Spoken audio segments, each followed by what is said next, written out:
There is a code running in the background of your life. It was installed so early, you've mistaken it for a part of your own consciousness. It's an operating system, a fundamental belief system, and every single action you take, every decision you make, every opportunity you see or miss is being processed through this code. It is the invisible architecture of your fate. It dictates the entire shape and texture of your existence. This system has convinced you that you are a finished product, that your qualities, your intelligence, your talents, your basic abilities are carvings in stone. You've been given a label, a character sheet with your stats permanently locked in, and your entire life is an exercise in playing within those pathetic, predefined limits.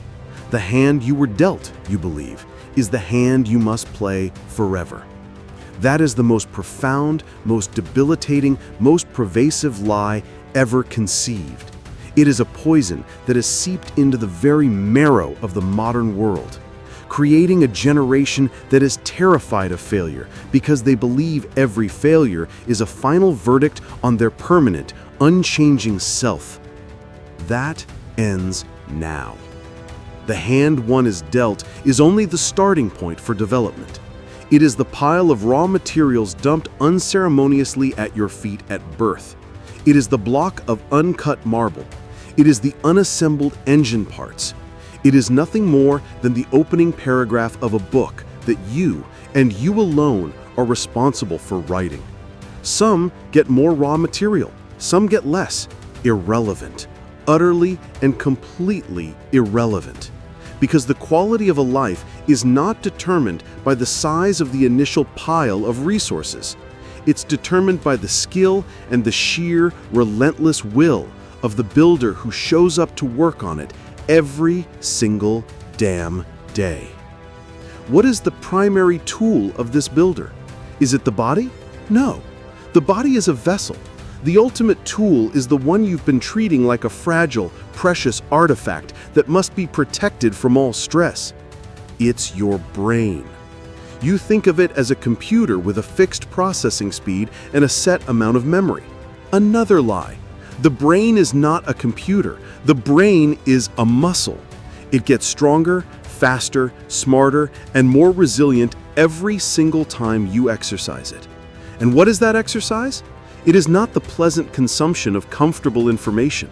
It is not the passive scrolling through other people's thoughts. The exercise that builds a God-tier mind is struggle. It's the friction of confronting a problem you do not understand. It's the burn of learning a skill that feels alien and awkward. It is the voluntary act of stepping into confusion and wrestling with it until it submits and becomes clarity. It is the neurological equivalent of getting under a heavy barbell and pushing until your fibers tear so they can rebuild stronger. Most people spend their entire lives avoiding this gym. Their minds have become atrophied, soft, weak, incapable of handling any real intellectual or emotional load. The moment you understand this, truly, deeply understand it in your soul, the entire world shifts on its axis. Believing that your qualities can be cultivated creates a burning, insatiable passion for learning. Suddenly, a challenge is not a threat, it's an opportunity. Failure is not a verdict, it's a data point. A hard project is no longer a risk to your ego, it's a workout for your brain. The terror of looking dumb evaporates and is replaced by the relentless drive to become smarter. You stop being a person who needs to prove their worth, and you become a person who is obsessed with improving it. This shift in perspective forges the only kind of confidence that has any real value. This culture worships a hollow, brittle form of confidence, the arrogant peacock, the person who always has the answer, who shouts the loudest, who can never be seen as weak or ignorant. That is not confidence. That is fear wearing a mask. It is the desperate attempt of a fixed, fragile ego to protect itself from any information that might suggest it is not already perfect. True self-confidence is not a show of arrogance. It is the quiet, profound, unshakable courage to be open. The courage to say, I don't know. The courage to welcome criticism. The courage to actively seek out change and new ideas, especially if they threaten your current worldview. It is the confidence of a warrior who is so sure of their ability to adapt and overcome that they are not afraid of any terrain. They welcome the unknown. A person with true self-confidence doesn't need to be right. They need to get it right. And those are two entirely different worlds. This understanding detonates the concept of potential as a fixed ceiling above your head. You've been told you have to reach your potential. What a crippling idea. That suggests it's a finite quantity, a cup that you fill until it's full, and then what? You're done? Potential is not a fixed quantity. It is something that can be expanded almost without limit. Every new skill you master doesn't just fill your cup. It makes the cup bigger. Every challenge you overcome doesn't just take you closer to the ceiling, it raises the goddamn roof. You are not a vessel to be filled. You are a universe to be expanded. Your potential is not a number. It is an ever-receding horizon that you spend your life relentlessly charging toward. The act of the charge itself is what expands the territory. So how do you install this new operating system? How do you overwrite the poisonous code that has been limiting you your entire life? It starts with the weaponization of a single, simple, three-letter word. It is a word that transforms a dead end into a doorway, a tombstone into a signpost.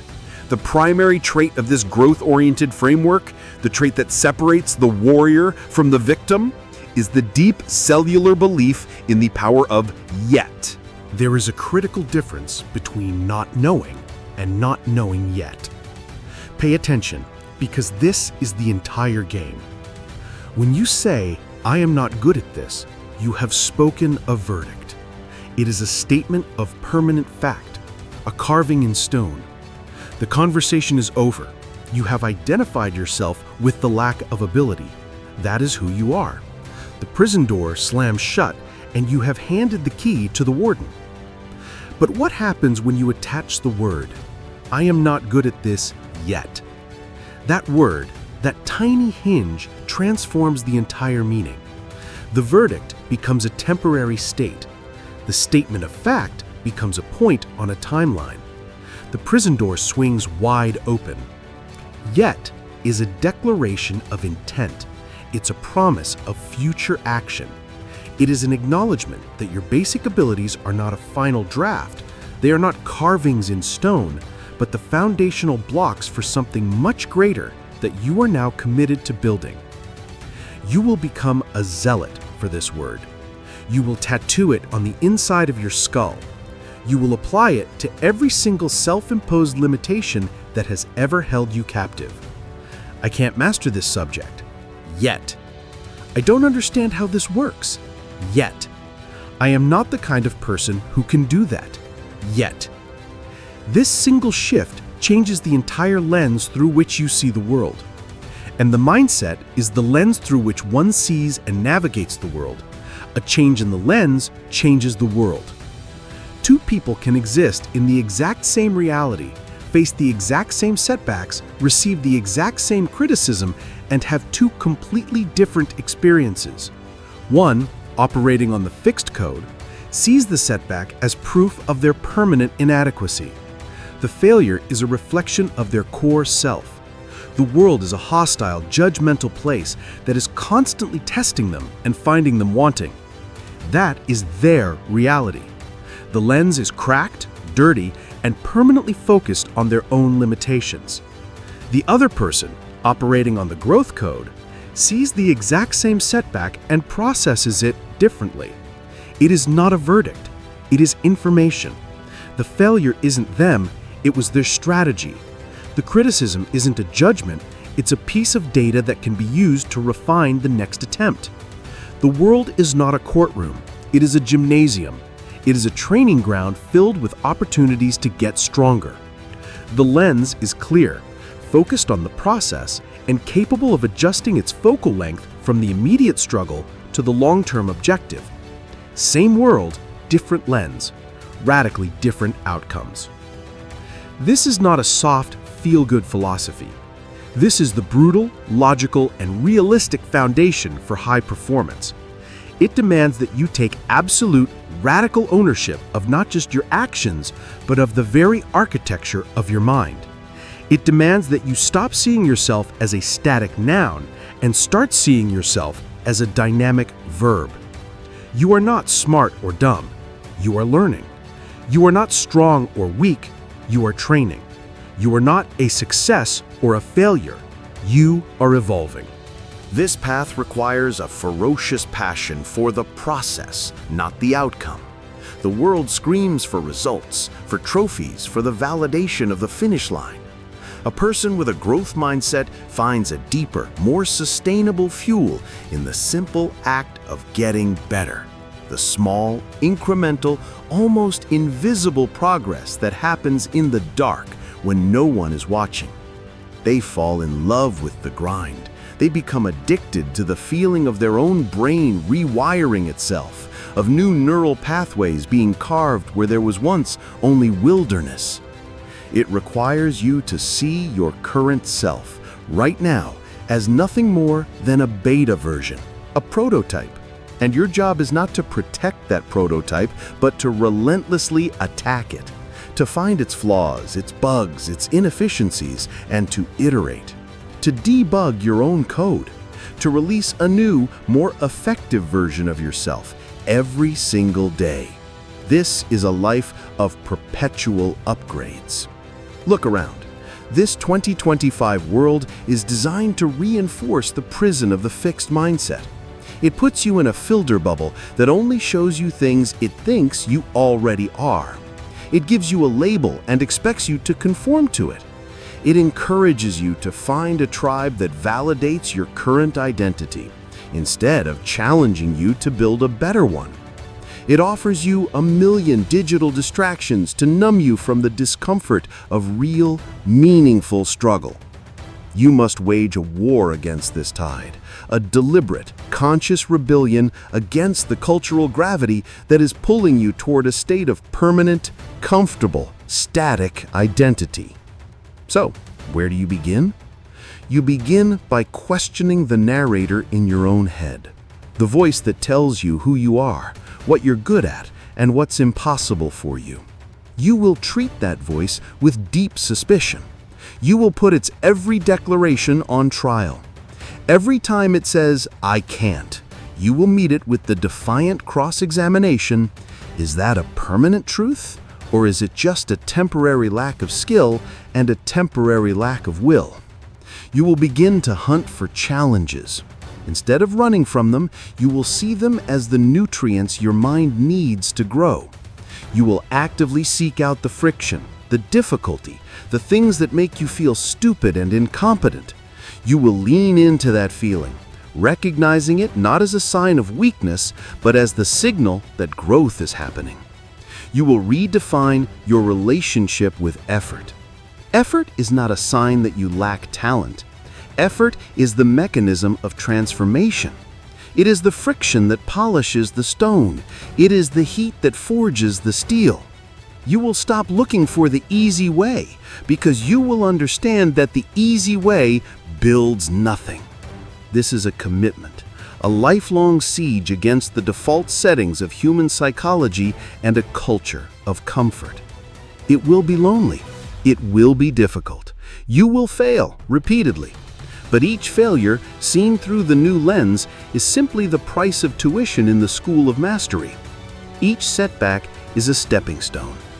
Your entire reality is about to change, not because the world is going to change, but because you are about to deliberately and violently break the lens you've been looking through and forge a new one. A lens of pure, limitless, terrifying possibility. The story that you are a finished product is over. Your basic abilities are the first few words on page 1. The rest of the library is unwritten. The question is no longer, what am I? The only question that matters now is, what could I become if I committed to the fight? Pick up a book on a subject you think you can't understand. Start the business you think you aren't qualified to run. Begin the workout you think your body can't handle. Find the place where your current ability ends. Stand right on that edge and take the first step into what you are not yet.